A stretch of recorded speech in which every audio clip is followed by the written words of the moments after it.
اعوذ باللہ من الشیطان الرجیم بسم اللہ الرحمن الرحیم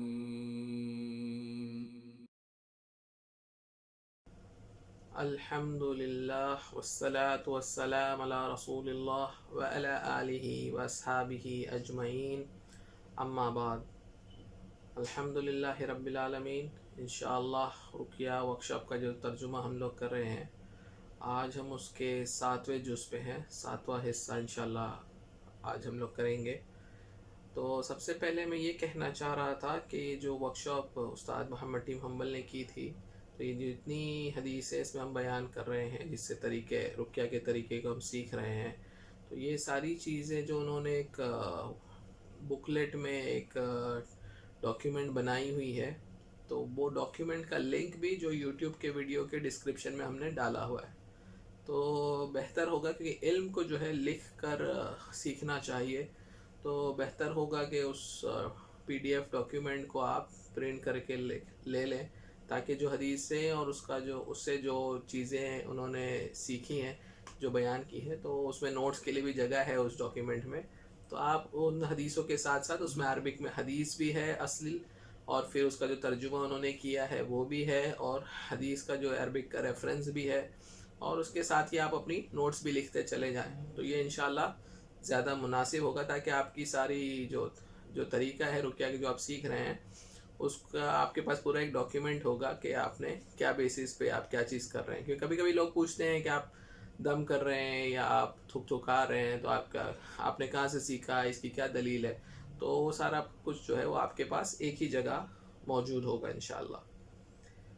تو یہ ڈاکیومنٹ کا لنک ہے نیچے انشاءاللہ، تو اس کو ڈاؤن لوڈ کر کے پرنٹ کر لیں انشاءاللہ۔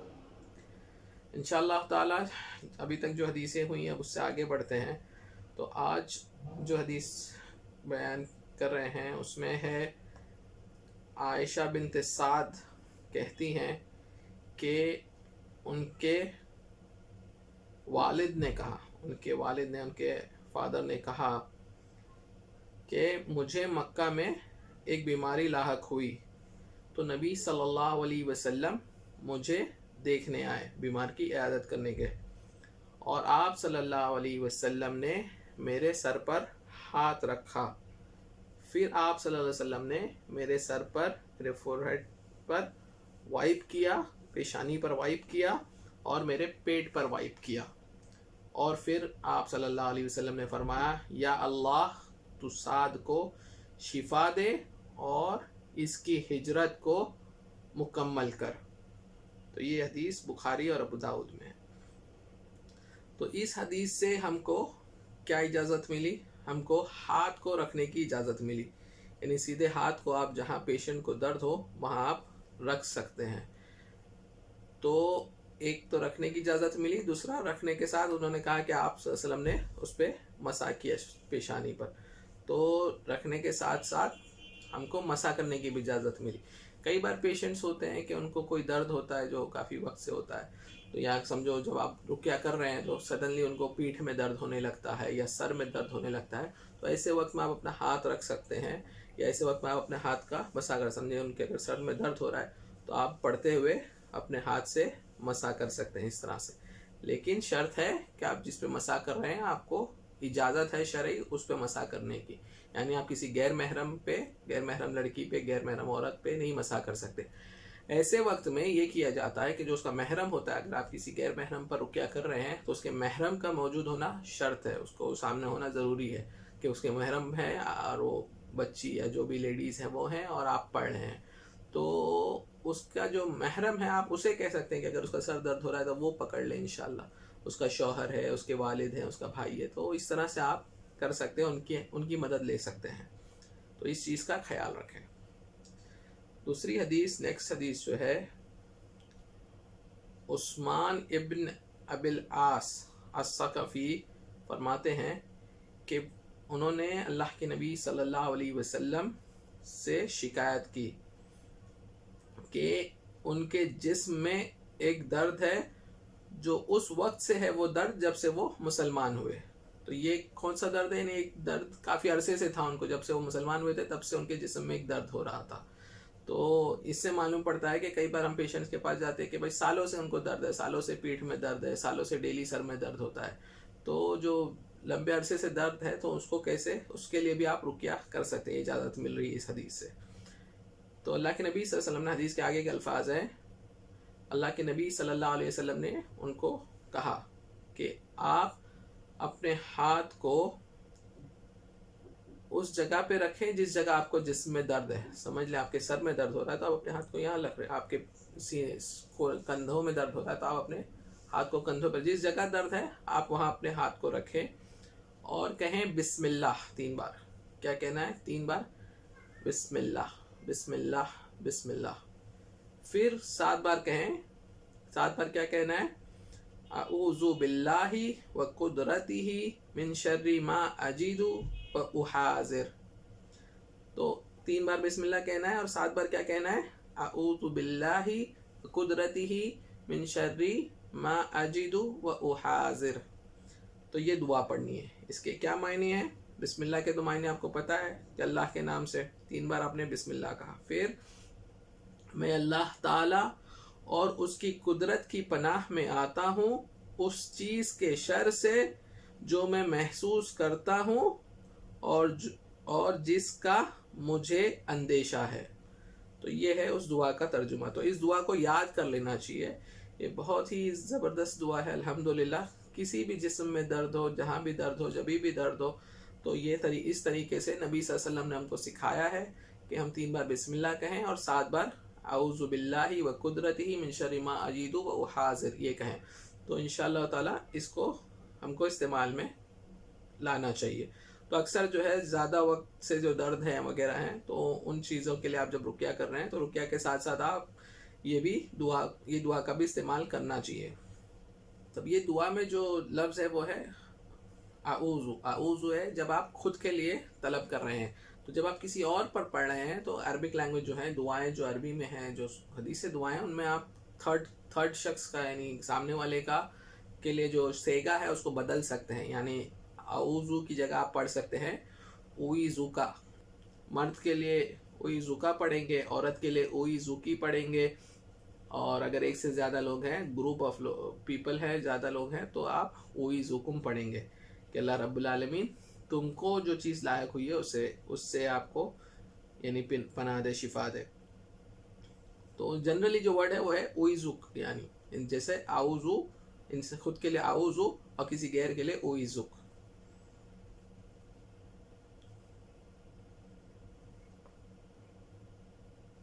اگلی حدیث جو ہے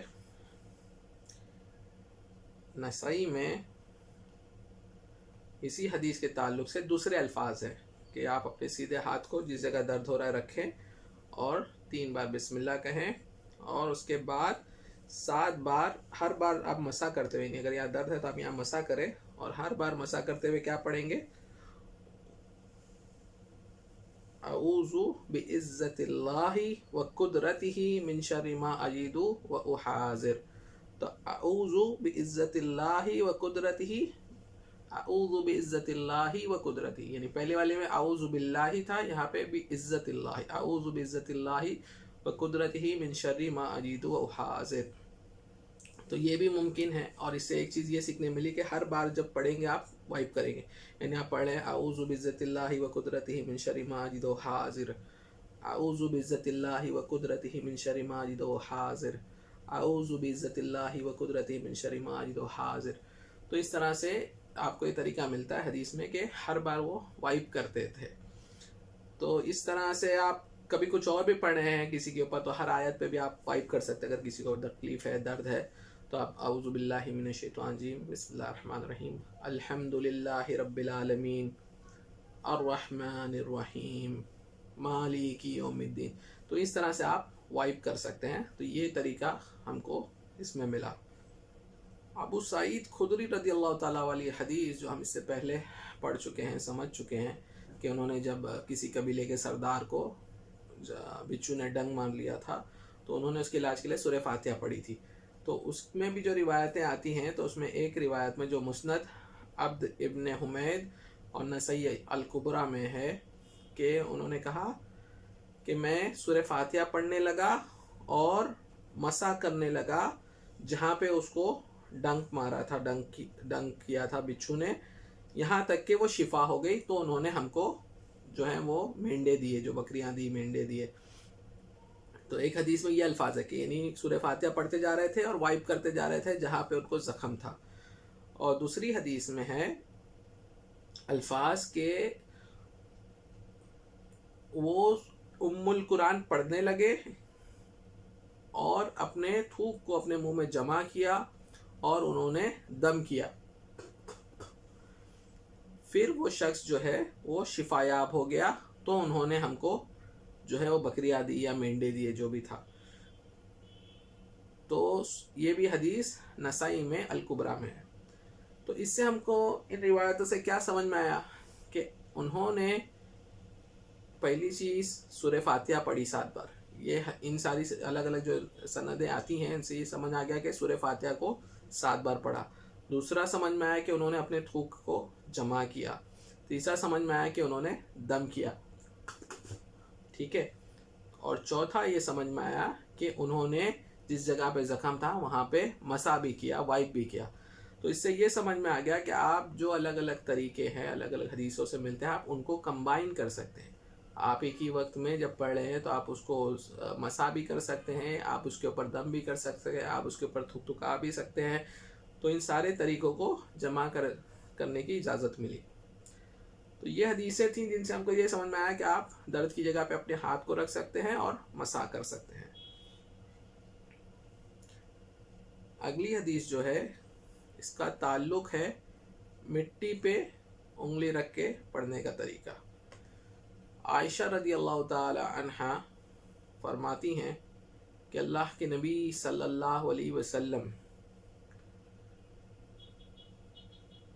کہ اگر کسی شخص کو کسی چیز سے وہ کوئی چیز لگ گئی ہوتی، if a person was suffering from something، یا اس کو کوئی زخم ہو گیا ہوتا اس کے سر پہ یا جسم میں کسی اور جگہ زخم کے لیے، تو اللہ کے نبی صلی اللہ علیہ وسلم یہ کرتے تھے. تو آپ کیا کرتے تھے؟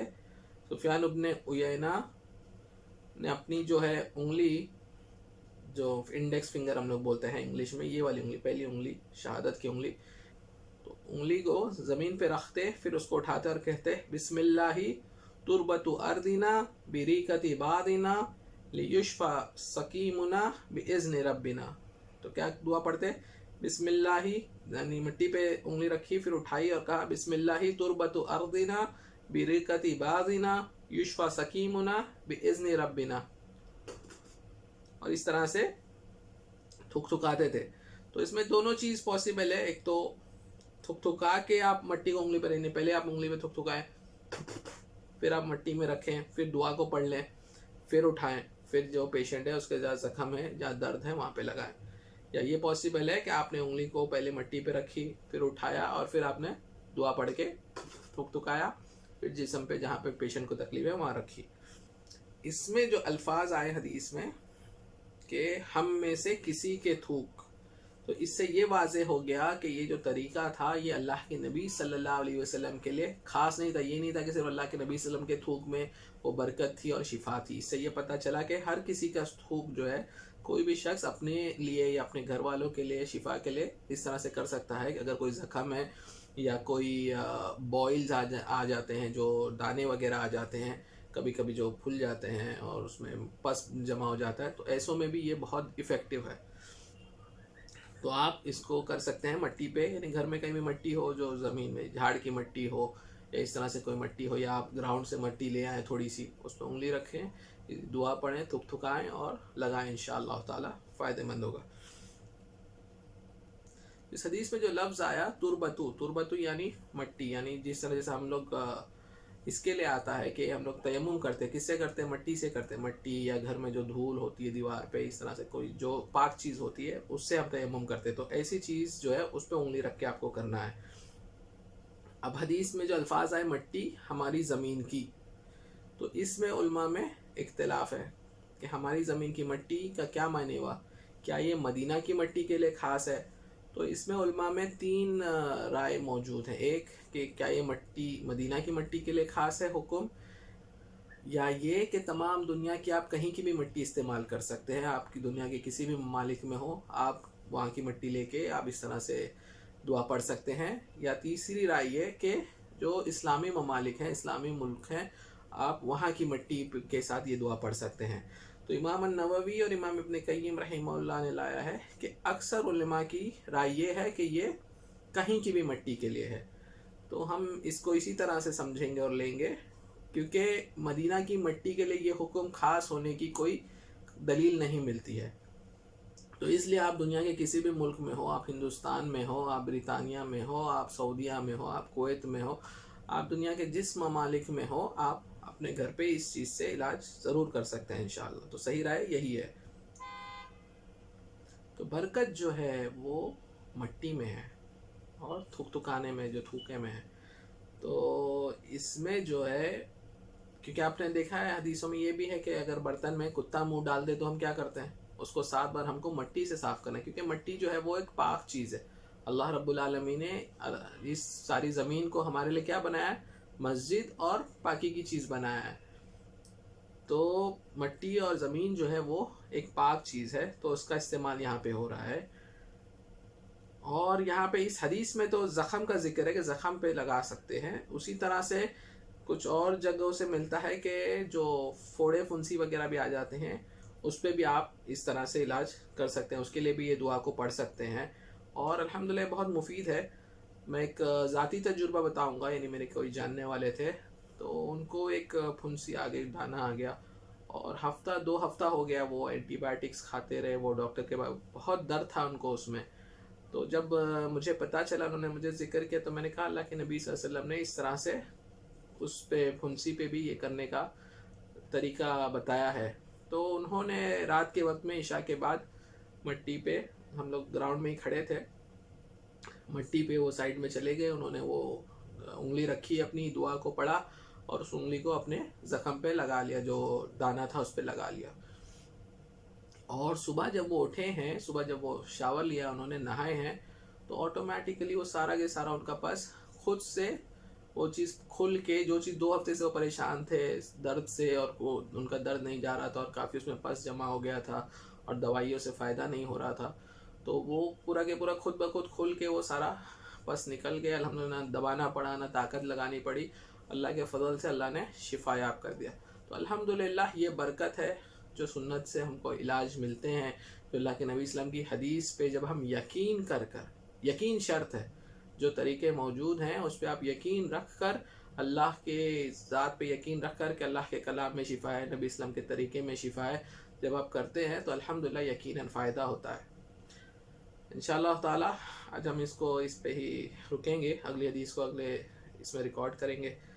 جزاک اللہ خیراً۔ اللہ رب العالمین سے دعا ہے کہ وہ ہم کو قرآن اور سنت سے جو علاج کے طریقے موجود ہیں ان کو سیکھنے اور استعمال کرنے کی توفیق دے۔